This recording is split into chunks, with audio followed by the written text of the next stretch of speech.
as we have the second division score coming through. Good match there, 1-6 to 1-2. It's Berry taking it right downfield.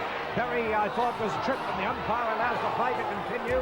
Over they go, and the umpire says it's a free kick to Geelong West. And I think he was making up their Rex for the one he missed to Berry as he was moving into the pack.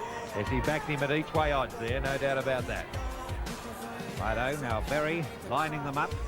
Let's have some of these statistics on the game, Ian. Frankston have a very tall and strong side out there today, and that's starting to show on the mark. Frankston 13 towards Tawney. Tawney knocks it wide. Racing away from him here is Berry. Berry now from the turns to pass it up here to Berry. Berry now to hand. Berry off the ground. Now Hilton. Berry, geez, a fight at division. Box Hill 6-9 lead, 8 lead 3-2. 8 kicks for Berry. Back here to Gibson. Gibson now with a quick hand pass. Across here to Berry. Berry now puts it to the... Pushes around the playing position. And moving right down now is Stephen Berry. Berry gets it across towards centre half forward. And now Berry catching up once again. Controls the ball. Gets tagged, but the umpire calls play on. He shoots for goal, and what will happen here? It could be through. Here. And there are lots of really good players. And... fellows who went back to local footy and played really, really well. I must say that anyone in a defensive role in the VFA when 16-a-side probably had their work cut out for them more so than midfielders and forwards. There was so much room, and you know, so I put probably the defenders were probably the best players, and in my time, probably guys like Sylvester Grant, I think he was probably the best. Andrew Evans, Ron Watt,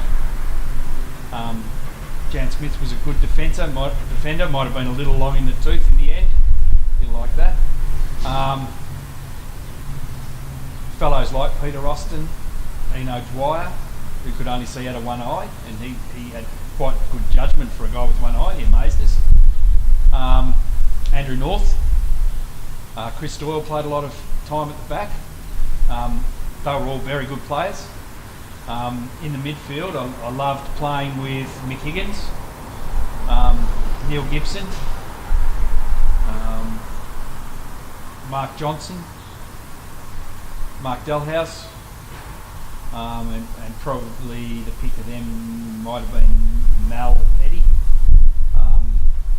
Might have been the age I was too. You know, I looked up to Mal, and he was tough, and he was a surprise packet. Yeah, it was pretty close. I loved the way Mick Higgins and Neil Gibson played footy too. As a ruckman, we had Leo when I started, and at a pinch we had Brett Tawney, who was a good, honest player. Leo did some good ruck work, but you know, we had to keep his head up sometimes. Colin Perkins, who came from Apollo Bay, he used to have to ruck against Barry Round and Dullard and Pup Saru and, you know, Chad Band, big fellows, and the VFA was full of these great big ruckmen, and Cole Perkins was probably only about 6'2" or 3", and he'd toil away. He was really good around the ground, but yeah, he really battled hard. So I'd nearly put him as far as a ruckman was concerned. You know, he did a great job. Forwards, it was great to play with Joe. Close to the most beautiful kick I've ever seen. Stephen Nichols played here too, and he was a lovely kick also. Small forwards, I don't think you can go past Tommy Morrissey. He came to Geelong West as a really slight kid, but he could really play. All the midfielders, a lot of the forwards played through the midfield, so you know, there was quite often, if you played in the midfield, you could easily kick 4 or 5 goals in a match, and it was just the open space, and you'd run through the middle and get on the end of something. As far as opponents, I enjoyed playing on Terry Wheeler. I remember him keeping score. Every time you played them, he'd remember how many times you'd hit one another, so he'd shake your hand and smile and say, okay, the score's 8-6. You're winning, he'd say to me. And you'd chase the ball out and you might rip 2 or 3 into his stomach as he led you to the ball, and he'd come back and say, you know, now it's 11-6, and the next time you go for the ball, he'd punch you hard in the head, and you'd come back rubbing your head, and he'd say, well, there's 1 back. And I say, hang on. You can't count that. 3 to the stomach is 1 to the head. But he was quite a good guy to play footy against, and fair and reasonable. The reputation that preceded him probably wasn't founded. Another fellow named Sheldon, who played with Coburg, won a Liston trophy. He was quite a good player. As a back pocket player, he'd run off you, which was annoying. And he had plenty of mates. They were quite a good team, Coburg, to cover for him as he ran off.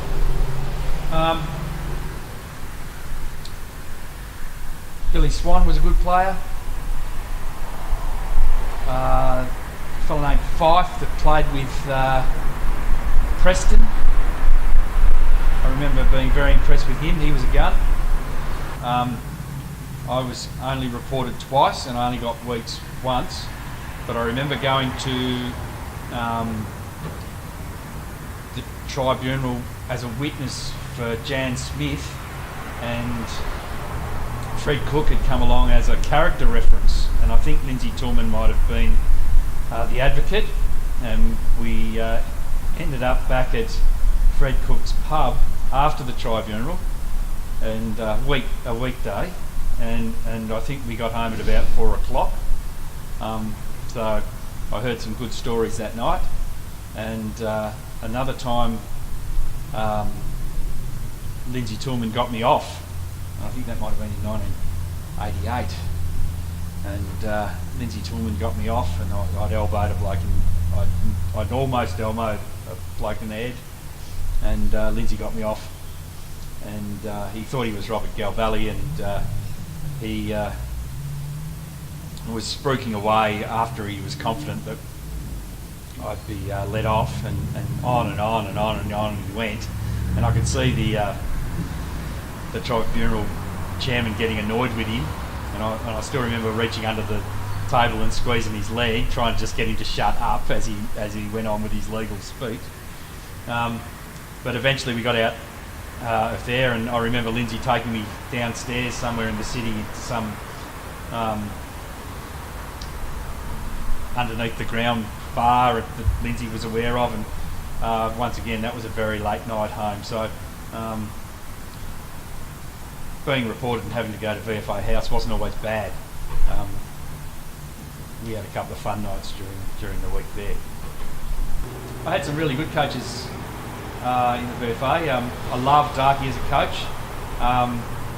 He wasn't a complicated coach. You were never left wondering about where you stood with him. I did have a bit of trouble with him in the first year I was here as a young man.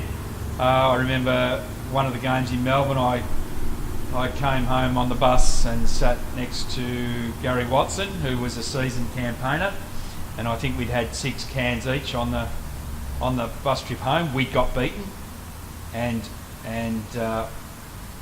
training, well, Darky pulled everybody together. He pulled the ladies auxiliary in, everybody was in the rooms there, and he went through me like a dose of salts about laughing when I got off the bus. But I'd had too much to drink, and I was drinking with Watto, and it wasn't my fault. I was just a kid. But I think some of my teammates might have had to play a couple of aces to keep me in the team that week. He was very, very cross with me, Darky. And I loved that he came back in '86 when Dizzy Lynch took the job on, and then on really short notice stopped, and I can't even remember what the reason was or what happened there. I liked Dizzy. He was a nice fellow, but the only thing I remember about him as a coach is that we we had to have a 5 o'clock training run in the morning. He loved running, and it was no good. So Darky came back and closed out the 1986 season with us. In 87, Bernie Morgan, I played footy against him when he was getting to the end of his career in local footy. And he's a lovely fellow and got the best out of blokes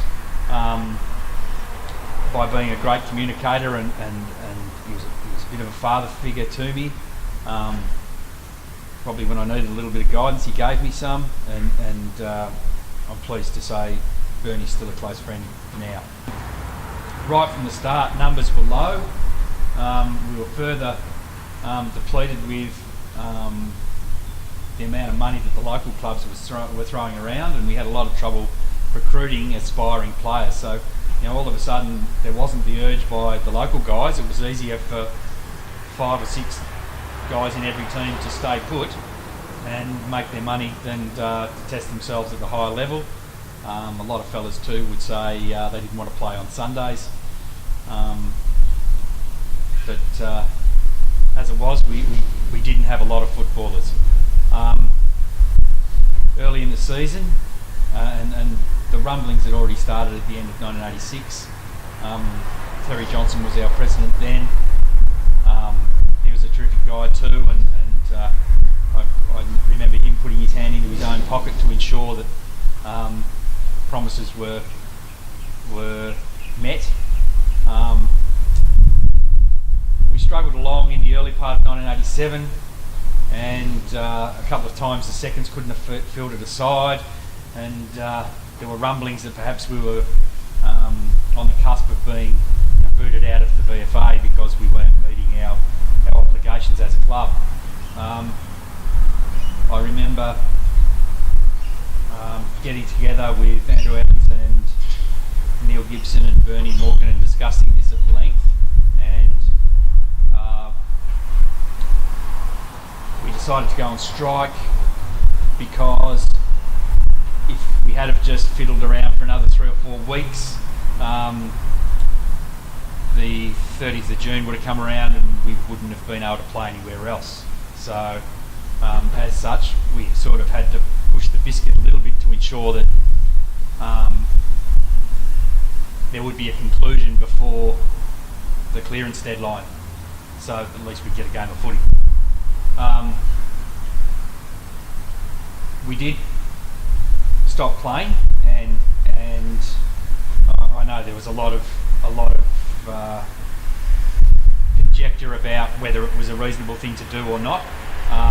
But the thing that did happen was a consortium of 5 or 6 fellows, led by Billy Goggin and Jeff Oxley, who'd been a terrific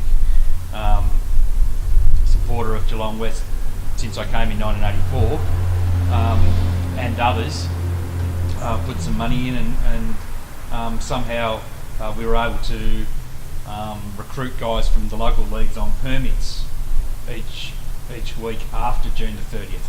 So we had a bit of an eclectic bunch, and quite often on a game day in 1987, you often didn't know who was going to play and who wasn't, and who'd been arranged, and it was a little bit like playing interleague footy every week, because you'd had all these people come and play with you that you may or may not have played with before, and a lot of those were quite good footballers. I remember the first game back after we'd stopped playing, we drew, and I still remember Warwick Yates at 3/4 time making an impassioned speech, and I'd never played with Warwick. He was probably nearly 40, and I remember feeling most inspired by his 3/4 time speech. And we battled out the season, and in the last game of the year against Box Hill, we managed to win by a small margin, which was a great win. So it goes to show that you don't have to win a lot of games to really enjoy your footy, and I thought 87 was for all the upset, ended up being quite a fun year. We were a tight-knit group, just as we had been. As far as my own game in 1987, I hurt my groin about halfway through the season, and it was probably osteitis pubis, but you know, the surgeon wanted to operate on my back, and by the end of the season I wasn't doing much running. I'd be all right for half a game, and probably only training one night a week just to get to the game. I had an operation over Christmas, the end of '87, and after the good year in '87 was invited back to Geelong, but of course I had an operation and missed the pre-season and came back to West in '88. Gary Malarkey came over. As I said, we didn't always agree, but he had to try to pull together quite a large group of guys who hadn't played much footy together. And I remember him being quite determined to make a forward of himself. Rather, he'd been a really good VFL fullback, and I think he got sick of that and he wanted to play in the forward line. Underdone, and a lot of new players in Division 2. 1988 was quite a long year for me. With lack of fitness, Gary dropped me into the seconds for a little while. We didn't always agree with one another on how things should be done, but he was the coach. And one thing I do remember from that year, against Werribee, he pulled me up on the Thursday night and told me I was going to be back in the seniors and I was going to be playing centre half back, which I'd never played in my life, but that was not well and good. And he was going to play me on Stephen Sells. I played a little bit with and against Stephen Sells, both with footy and whilst out on the town, so we knew one another. And I always say that 1988, the highlight was I kept him to 2 goals. Now, nobody ever asked that he kicked 2 goals 9, I made him kick on his right foot. So he killed him, but he kicked 2 on me. After 1988, the amalgamation occurred. Geelong West Footy Club, VFA, didn't exist anymore. I think Ron Watt, who'd been a close friend and teammate, I think he might have taken over the coaching role in 1989, and a lot of my ex-teammates had stayed on with the amalgamation with St Peters. I decided that if I was going to play local footy, I wanted to choose my club, and I had a lot of links through the footy I had to play to fellows at St.JOESPH'S, and I went to appeal and was fortunate enough to be given a clearance. It wasn't because I hated the club, it was just because if I was going to be playing that lower grade of footy, I wanted to choose which team in the GFL I was going to play for. As far as playing for Geelong West in the VFA, it probably was the happiest time of my life. A real family club, and the fellows that you knocked around with were, because socially, and we had a ripper club socially, you had to stick together because there weren't that many distractions on Sunday evenings, so you tended to play together. I was lucky enough to be going to university and had a job where many times I didn't make it to work on Monday. I loved the family, the supporters bus, and the same group of people that would come and interact with us every game, come to the away games as well. I remember after my father died, Mum didn't drive, and she was invited onto that supporters bus with open arms, so they used to pick her up on the highway, and they filled a pretty big space for her. The support staff it was like a local club, and the pity of it was we only had the resources of a local club too. So guys like Vinyl Varka and Keithy Ettrich and Lenny Bukowski who, as trainers, the Flowers family, the Chapman families, and Bob Cankett later on. Just people who came and joined the club, put their heart and soul into things. It was Terry Johnson, as I said, paid things out of his own pocket. Everyone was just about keeping the place afloat, and I think Geelong did itself a disservice by letting the link in the chain as far as the VFA is concerned. It was a much better grade of footy than the GFL, and coming back the other way, a lot of blokes came back from VFA into GFL and made the GFL better. And I think local footy is probably still suffering a little by the way the AFL is structured. The demise was probably contributed to also with the VFL wanting to take over Sundays and the Swans to Sydney and all that. It was just like a perfect storm. I don't have too many regrets. I played the best footy I could play, and VFA footy was it between 1984 and 1987. I don't look back at the Division 2 stuff all that fondly, but Division 1 VFA was really good football. The life members of the footy club, I would have loved to have become a life member, and there aren't many of them because you needed 100 games, and the way the VFA was set up and blokes had come, I stayed for 5 seasons and I played 90 odd. So I really needed to stay one more year for that life membership. And the club as such wasn't there for me anymore. So that's probably my biggest disappointment.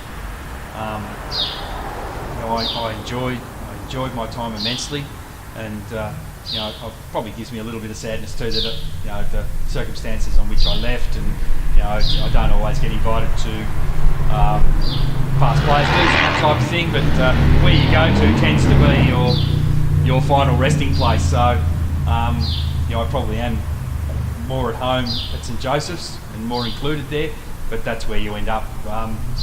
But aside from that, it was a great footy club, great people, and I'm tickled pink to have been part of it. You've given your heart to get here and your soul to get it right. You can take 'em boots and all, but it's sure gonna take a fight. When you spend all week getting to your peak, you're gonna have your say. You bet. On Sunday, it's the VFA. It's Sunday.